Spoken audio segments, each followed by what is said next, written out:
Hi, it's me again with CorelDraw tips and tricks. I wasn't going to make a video on this. I started typing out the email trying to explain it. And then I thought it's so much easier to make an email or make a video. He's got some text that he wants to change. Let's say the height to 1 inch. Okay. But when he does that, it changes the width too. Now, this is just like any other thing. This right here is your lock ratio. So if you unlock it, it's hard to see sometimes, but it's a lock that's unlocked. And now if you change this to 1 inch, it's going to make it 1/2. So it did not change the other dimension.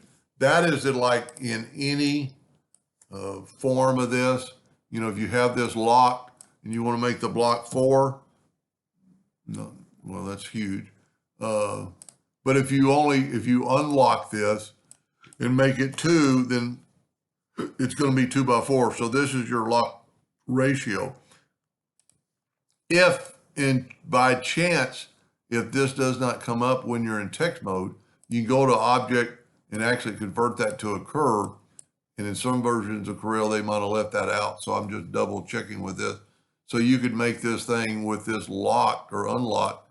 Now you can make it 3, but it's still going to be 1 inch tall. Anyway, hope that answered his question, and thank you for watching.